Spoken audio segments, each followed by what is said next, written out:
Vous avez forcément lu ou entendu à plusieurs reprises la phrase « passer sa visite médicale ». Car chaque année, le mercato estival alimente la planète football.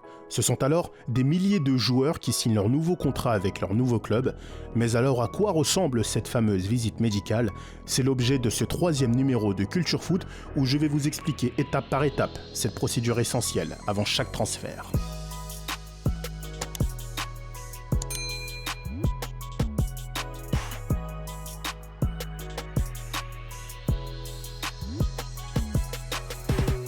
En général, la visite médicale commence le matin lorsque le joueur est à jeun.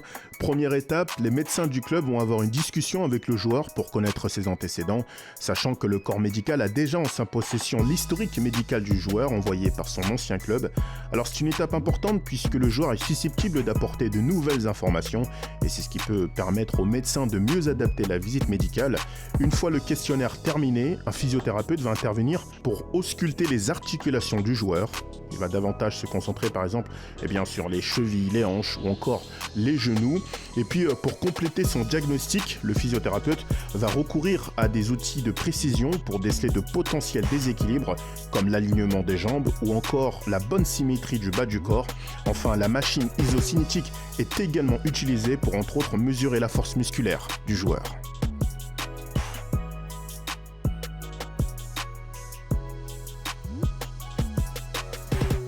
Le corps médical va ensuite procéder à des analyses sanguines et d'urine. Ces analyses permettent aux médecins de déceler une possible infection sur le joueur, mais aussi de révéler l'état de santé de ses organes vitaux, comme le cœur, le foie ou encore les reins.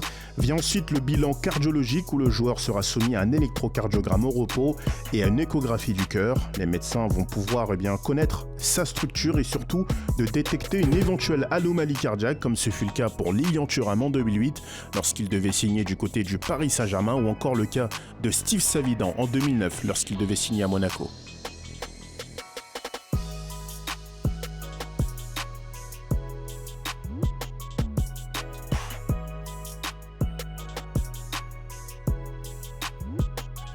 On approche tout doucement de la fin de cette visite médicale. Les médecins vont désormais s'intéresser aux capacités athlétiques du joueur.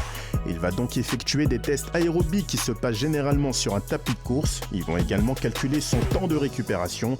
Et puis en toute fin de visite médicale, le joueur va consulter un dentiste. Pourquoi un dentiste ?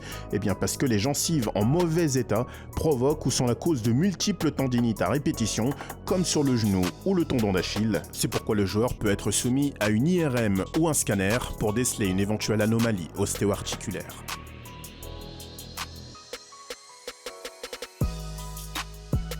C'est la fin de cette vidéo. Une chose est sûre, c'est que la visite médicale d'un footballeur professionnel n'a strictement rien à voir avec celle que vous et moi avions passée lorsque nous étions au collège. Grosse pensée au docteur Chedeverne. Sur ce, prenez soin de vous et à très vite sur Crazy Foot.